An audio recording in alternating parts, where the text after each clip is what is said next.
last night, the triumphant return of the product herself. Because you is part of the problem. You're lying to the people, and you're supposed to be looked upon as a person we can count on. Angel Reese walked onto the court after weeks, probably thinking the crowd would be waiting eagerly for her and asking questions like what happened to her back injury and how she was doing. But instead of excitement or concern, she was met with complete silence, rows of empty seats, and a wave of anger from fans. You made so many people that squeezed in, just a mere 3,000 people short. As if being ignored by the fans wasn't embarrassing enough, her struggles on the court, which ended with a crushing loss to the Seattle Storm, made her a complete laughingstock on live television. Angel Reese is the most blocked Okay, but here's where it gets crazy. Just a couple of months ago, Angel Reese was out here claiming she was the reason for a massive sellout crowd at a Fever game, saying everyone came to see her.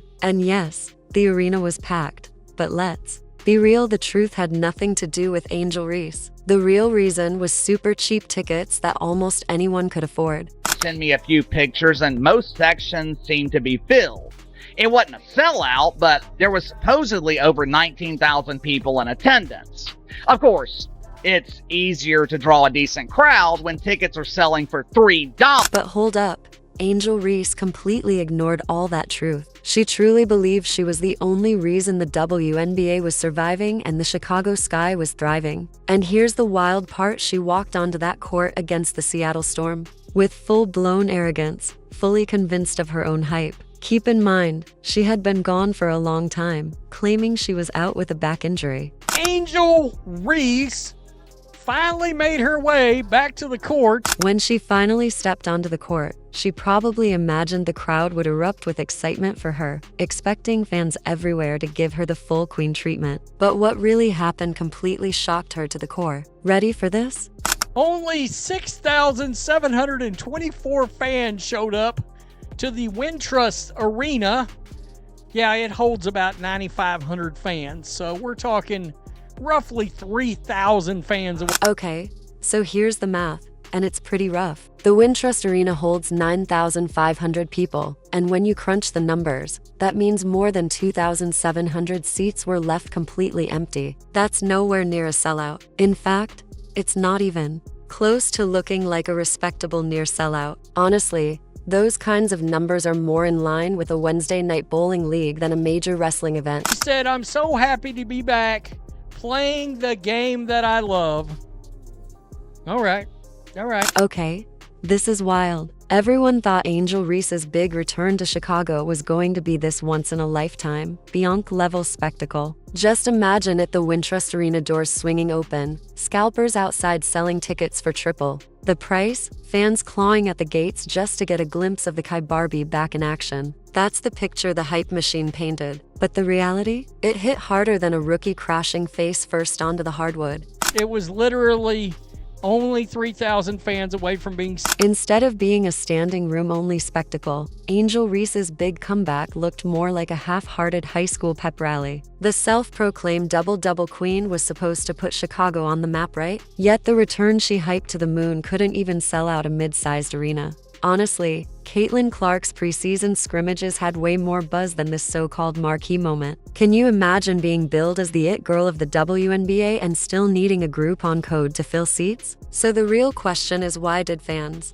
suddenly ditch Angel Reese? What caused all this frustration? Well, it all started with her great disappearing act. And trust me, the story only gets crazier from there. All honesty, she has gotten better at shooting. Honestly, this whole saga feels like déjà vu at this point. Every time Angel Reese's hype starts to fade, or the team takes an L with her front and center, she pulls the same tired move, vanishing from the Chicago sky without warning. Fans are fed up. Teammates are left shaking their heads. But let's be real. Is anyone even surprised anymore? Quitting has basically become her signature. It's not a slip up, it's her brand. And the excuse? Always the same, the back injury. Out of every possible injury, it's hilarious that it's her back. The same back she claims has been carrying the Sky all season. Let's be honest, It's not broken from carrying the team, it's broken from lugging around the weight of her own hype. Fans see it for what it is. Sure, injuries happen, but when the same excuse pops up every time the spotlight gets too hot, that's not bad luck. That's a pattern. The whole world is wondering, where in the world is Batman? I'm joking. I want to know, as Chicago Sky fans, women's basketball, WNBA, Angel Reese fans, where in the world? Let's be brutally honest for a second. Angel Reese isn't really playing for the Sky anymore. Nope. She's playing for Instagram, for those sweet endorsement deals, and for her own image. Every single possession looks less like actual basketball and more like a dress rehearsal for her next social media post. And the difference between Caitlin Clark and Angel Reese, it couldn't be clear. One is busy building a legitimate career while the other is building a brand and just praying nobody notices the difference. But WNBA fans, they are absolutely not fools. Angel Reese, she might as well have just tapped out. Clark's numbers scream pure greatness, while Reese's numbers just whisper, maybe next year. The only reason she stayed in the conversation at all is because she's loud, flashy, and honestly perfect for clickbait. Not because she's dominating the court, and fans are completely done pretending otherwise. This, my friends, is exactly why. We saw so much anger directed at the Indiana Fever when Caitlin Clark was mysteriously missing from the court. Look like the Indiana Fever front office is caught red-handed, lying to reporters. Fans were absolutely convinced that Clark would never just disappear on her own like that, so naturally, they turned their attention straight to the Indiana Fever. And trust me, they began picking up on what sounded like clear lies coming from the team's press conferences, because officials claimed Clark was dealing with an injury and that was the reason she couldn't play in several games. And it looked like more footage has been released as to the Indiana Fever actually exposing But here's the kicker. Fans caught the front office completely red-handed, fumbling around with Clark's injury reports like they were trying to rewrite a bad soap opera script, because at first they claimed the injury happened on August 7th. And guess what? Fans actually went back and rewatched that entire game super closely, which made them absolutely furious, since they saw Caitlin walking perfectly fine that day, swinging a designer bag like she was heading to a runway, not an MRI machine. So when the Fever insisted she magically injured herself on that exact day, the whole thing started to reek of a cover-up, and fans know it, because at this point, it isn't just about an injury anymore. It's about being lied to straight in their faces. part of the problem. You're lying to the people, and you're supposed to be looked upon as a person we can count on for credibility and to keep it transparent with the fans. They absolutely love Caitlin Clark and openly admit she's the only reason they even show up, because without her the Wintrust Arena basically looks like an empty high school gym. So they want her out there on the court, not hidden away behind some staged political stunts. And this right here is the real slap in the face for Angel Reese. Since whenever fans said they were attending games because of Clark, Angel would twist the story and claim it was actually her fans showing that love. But the cold hard truth is, in the game where Clark was absent and Reese was present, fans didn't even bother showing up, proving they were completely done with her disappearing acts and her entire attitude. She's experiencing a back injury. Her back is literally hurting.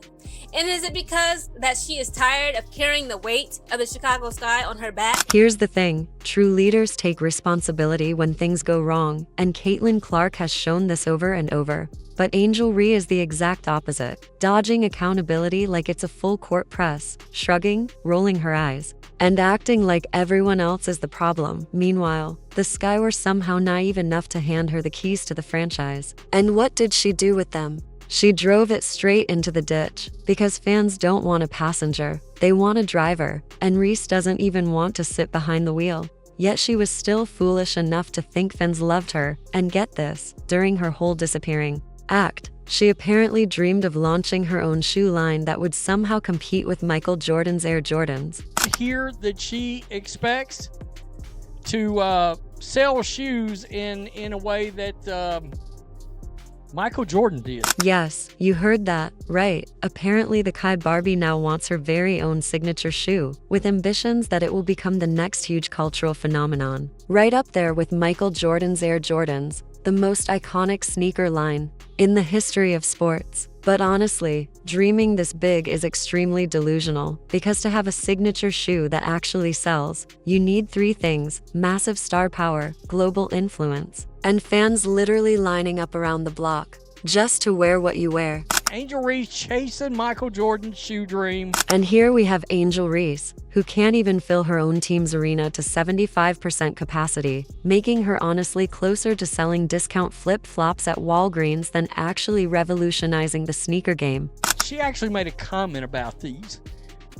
Quote, "Just like how they wear Jordans everywhere, I want people to wear the Angel Reese ones everywhere and to just be a household name." And seriously, this isn't even shade, it's just plain reality. Because Jordan turned his name into a global empire since he literally was the game and generations worshipped him, whereas Reese has built her entire brand on Instagram captions and fake tough girl antics that, let's be honest, are already losing traction with fans. So when you can't even fill a 9,500-seat arena for your big comeback, you probably want to pump the brakes on comparing yourself to the Jumpman. That floor general and that floor leader, did the Chicago Sky break Angel Reese's back? As if all this wasn't humiliating enough, Angel Reese's actual performance on the court turned her into an even bigger laughingstock among fans, because her highly anticipated comeback ended with the Sky suffering a brutal 94-88 loss to the Seattle Storm. Meaning all the massive build-up and drama resulted in just another big L. And while on paper 19 points and 7 rebounds might look decent, let's not pretend this was flawless dominance, since Reese is still, believe it or not, the most blocked player in the entire WNBA, basically a walking target for defenders who have clearly figured out every move she makes. Angel Reese is the most blocked player in the WNBA, and believe it or not, I believe that's a real stat. Her easy layups made her an absolute joke in the arena, totally clanking those shots because what's a Reese highlight reel without a few missed bunnies to keep her humble? And while shooting 69% sounds impressive, half of those shots were just putbacks that should have been automatic. Now try to make a layup. Good luck with the layups. On top of all this, Reese's completely inflated confidence makes fans furious, as she struts onto the court with a massive aura like she's already a Hall of Famer when in reality she's mostly just carving bricks into the backboard, and her constant eye-rolling, shoulder-shrugging, and smirking at others give her more of a bad girl vibe than that of a professional WNBA player. Has she trademarked that yet? Bricklayer Barbie? I don't know. I mean, seriously. And the problems don't even stop there, because Reese's biggest drawback is the terrible ripple effect she has on her own teammates, as Camila Cardoso, who had been finding her rhythm and shining in Reese's absence, suddenly looked completely muted the moment Angel stepped back on the floor, almost as if Reese's presence doesn't elevate the team but drags down their entire flow, and being the star whose return makes your teammates worse isn't leadership. It's straight up sabotage with a headband. If I'm Cardoso, I'm wanting out of Chicago. I'm getting the hell out of Chicago. So, let's be clear. Rhea isn't the unstoppable force she tries to sell herself as. Instead, she's more like a stat pattern with glaring weaknesses, as she might rack up a few rebounds and drop some points, but she's also the most blocked player in the entire WNBA, meaning her highlight reel often doubles as her opponent's best plays. So instead of the Bo Barbie everyone was promised, fans are getting a seriously downgraded version, Bricklayer Barbie. A self-hyped star whose biggest achievement might just be keeping people talking about her while her actual game proves otherwise. Whereas Caitlin Clark clearly outshines her and is winning the hearts of WNBA fans. So what are your thoughts about all of this? Share them down in the comments section.